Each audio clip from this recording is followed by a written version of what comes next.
I am not a financial advisor. I'm not responsible for your losses, only your profits. But let me just say, Amazon, Apple, Meta, and Google, it's a great week. And then AMD reports for semiconductors. It's a fantastic week to see how our economy is doing, how the best businesses in the world are doing. So all I can say in this short little video is that you should pay attention to the data that's coming out because it matters. Get ready for a new episode of KP Talks Dollars and Cents. Learn financial literacy and get real-time updates on all things housing, finance, and real estate. So let's get started. Here's your host, Kevin Perenio. Hey, it's KP coming to you live from Denver, Colorado. Thank you. So, Freedom just had a party. Katy Perry. Pretty awesome. It was a great event. So if you are an emerging banker and you're trying to learn how to grow your business, you cannot miss the MBA annual. It's fantastic.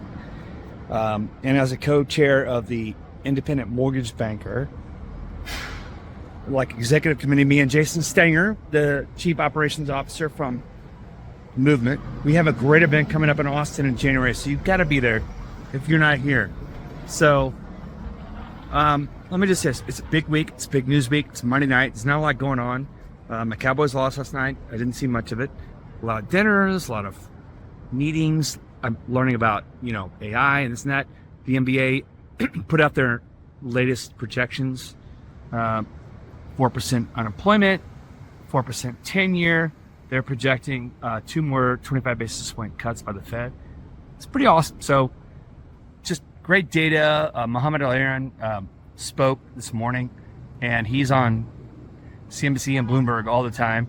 And it was very interesting to hear him say that the Fed is data dependent, but they won't tell us what they're going to do. But they have told us what they're going to do. So I'm not sure what he said was totally accurate. But anyway, great event. Thank you, Freedom Mortgage, Stan Middleman, the whole crew at Katy Perry in concerts and at Katy Perry. I have 3 daughters and a son, and they listen to all their music, and I took a bunch of videos so we can show it. So I hope you have fun tonight. We have a full day of meetings tomorrow. It's going to be crazy. This is a massive news week. It's jobs week. We get the JOLTS report, ADP report, unemployment report. It's also PCE week, personal consumption expenditure, which is the Fed's favorite measure of inflation.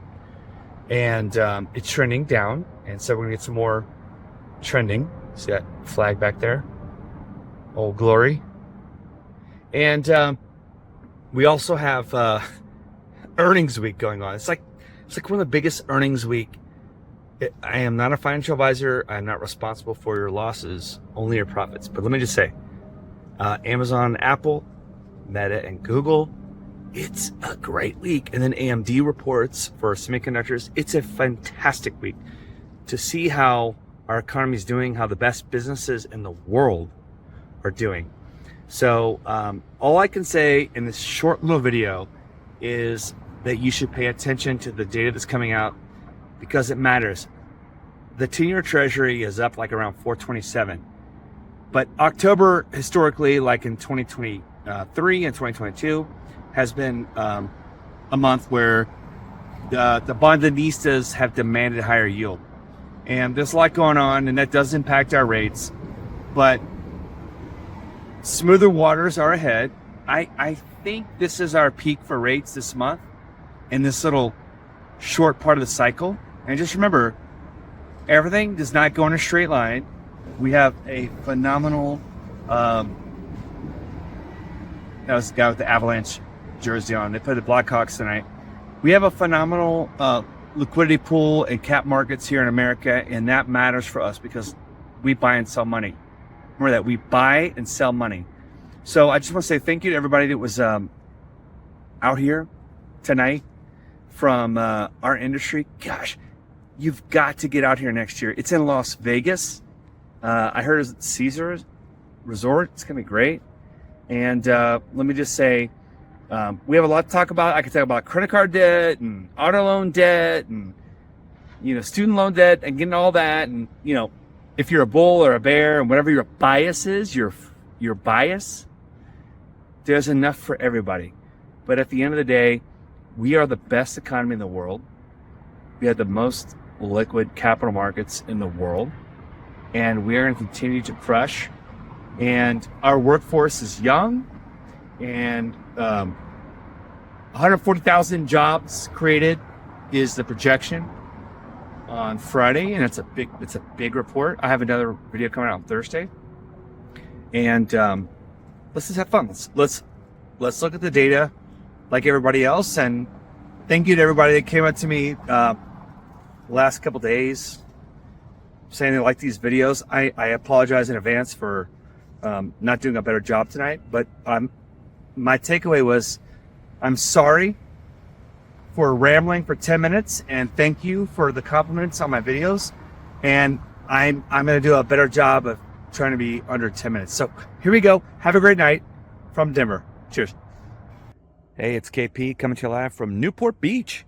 This is the front of our house. We had a Halloween party last night. DJ, popcorn machine, photo booth, street was blocked off.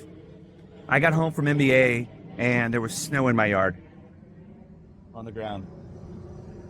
So we had I was Santa Claus, the wifey was Miss Claus, our kids were evil elves, the girls were evil elves, my son was Jack Frost. And we have there's Max, the Grinch. And then here's Donner, Dancer. So we had this whole evil theme going. Anyway, all right, trees don't grow to the sky. What does that mean? The 10-year Treasury is not going to go up endlessly forever. You remember 2 years ago, there were people saying that it would go to 8% on the 10-year Treasury, really respectable people. It peaked out at 4.99. And same thing with, the stock market. It doesn't just go up forever. We had a sell-off yesterday. So, again, everything's kind of measured with what's going on. We had a humongous news week this week. I'll also recap the NBA annual a little bit here. At least some of my takeaways, but let's stick with the macro data for now.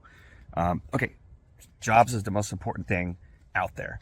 The jobs report, the Bureau of Labor Statistics, okay, that came out this morning. By the way, I know I've given my buddy Alec some love, Alec Hansen, the Chief Marketing Officer of Loan Depot, but this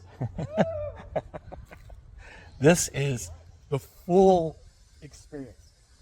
And then they had a fog machine in the yard with laser lights, and his dad, Dan Hansen, who is a mortgage legend in his own right, was dressed up as Michael Myers scaring people last night. So anyway, okay, so only 12,000 jobs created or something like that this morning, below 100,000 expectation.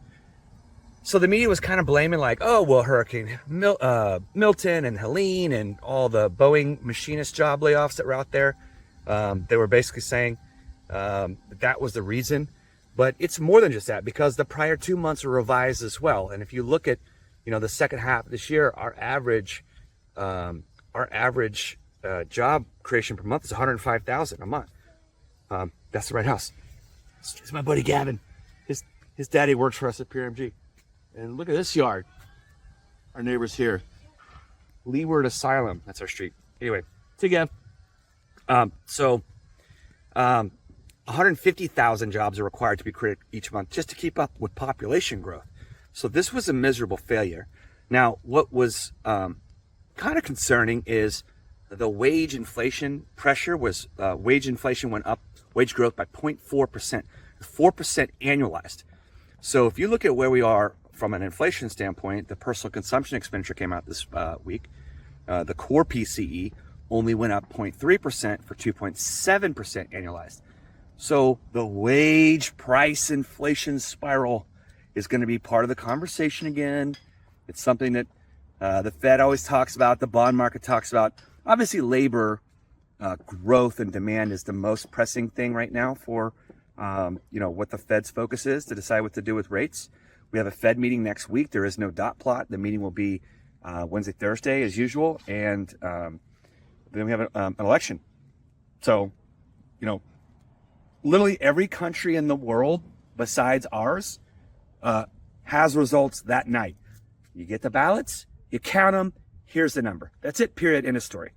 Indonesia has 200 million voters, okay, across 3 time zones, and they're done by 12:30 at night. We have normalized waiting for results in elections. I think there's something going on there, but it shouldn't be that hard. You just count them. I mean, I could put my children on this task, just count, and then write it down and then move on. So anyway, so that uncertainty next week, the Fed meeting next week with no dot plot. It's looking likely that the Fed will do another quarter basis point cut just because real rates are so high. And labor isn't breaking, and we're not having a soft landing, hard landing. There is no landing. Just it is what it is. 2.8% GDP came out for Q3. And did you know that in every GDP report is a personal consumption expenditure report for the quarter? I think the number was 2.1%. 2.1% inflation on the Fed's preferred measure just in, July, August, and September. So if wages are going up 4% and inflation is at 2.1%, is that going to create some upward pressure later? I don't know. But here's the thing about the labor market. We aren't having a lot of layoffs, although we are starting to see some in the temp worker zone. We're just having less job openings. And so that is, that's the weakening that's going on right now. I won't take you down here this busy street. It's kind of noisy, but we're at the corner of basically 22nd Street in Irvine, Santiago. Speaking of noise, there's my jet. So 7.44 job openings. That's down over 440,000 from the month before, and the prior month was revised down as well. So there are less jobs open, and so the quit ratio keeps coming down. We see that in the Challenger data, and of course with this jobs, JOLTS data and ADP and BLS, all these things triangulating, quadrangulating, is that a word? This week, labor is slowly weakening. Now, Q4 is interesting because seasonally you see some labor weakness. The summer season is over. Our economy is 70% based on consumer spending. Q4 is our biggest spending year and part of the year. So all the jobs to help facilitate temp workers, holidays, seasonal, manufacturing goods, and doing things to get geared up for Q4, they start to get let go. And so you've seen a lot of weakening in labor. But you know what? We're still the strongest economy in the world. 80% of the GDP for the G7 nations is good old United States of America. Did you know our worker productivity is 20% more than Western European nations, and our worker productivity is 60% more than Japan's workers? Can you believe that? Did anyone else grow up watching the movie Gung Ho with Michael Keaton? Hunt Stevenson, who went to Asan Motors in Tokyo and said, please don't shut down our car plant here in Pennsylvania. Help us bring jobs back here. I always thought because of that, Japanese workers are just the best and most efficient in the world, and they asked them, is a frog's ass watertight? And they're like, yes. Anyway, we're 60% more efficient than Japanese workers. And that worker productivity is enabled by our incredible mega cap companies. And so I'm not a financial advisor. I'm not responsible for your losses, only your profits. Wow, big cap tech reported this week. And let me explain to you how it ties into our business, because AI was the big buzzword at our MBA analyst last week. So Google, Meta, Microsoft, Apple, they all reported they are spending so much money on AI and CapEx. Meta is going to spend $40 billion, on infrastructure to create the metaverse, or whatever they're calling it, reality labs now, because I guess metaverse weirds people out. $40 billion. And then they said next year they're going to do some more. They have 1,000 H100 chips from NVIDIA that are 4 times more powerful in just one cluster, by the way, where they're adding more data sets and more compute power. I won't get too wonky, but bottom line is they have 1,000 chipset cluster that's training AI models to create AI reality world. And the Blackwell, and that's 4 times faster than chips from 22. The Blackwell chip that comes out here later this year is 4 times faster than the one that they're training on, and they're buying it up like crazy. 13 billion from Google being spent on CapEx. I mean, it's just unbelievable how much being spent on CapEx. So AI was a big talk of the show, and it's going to continue to be a big part of our industry going forward. So having said that, our industry, $4 billion was made in the quarter by Fannie Mae. $4 billion in a quarter. Love it. Love to see it. They got to strengthen that balance sheet. Obviously, Fannie and Freddie, you know, they are the backbone, and Ginnie are the backbones of our industry. And it was great to hear from them and those companies and everyone at the MBA annual this past week. Lots going on in our business. We keep trucking. You know, as far as PMG is concerned, we had our best lock month, best funding month of the year. October is a favorable calendar, but we'll see how it goes going into the winter. Tomorrow's daylight savings time after midnight. Good luck with all that as the moon goes into Scorpio and the harvest is over and we all retreat under our rocks as the days get shorter and colder. But fear not, we will get through whatever goes on this week, next week, the rest of the year, and we'll come out stronger in 2025. Cheers. You've been listening to KP Talks Dollars and Cents, a top-rated show for those who want to learn about the economy and mortgage environment. Tune in each week for more episodes, and please leave us a 5-star review on Apple Podcasts and Spotify. Kevin Perenio does not render or offer to render personalized investment or tax advice through KP Talks Dollars and Cents. The information provided is for informational purposes only and does not constitute financial, tax, investment, or legal advice. For more info, follow KP Talks Dollars and Cents on all of our social channels.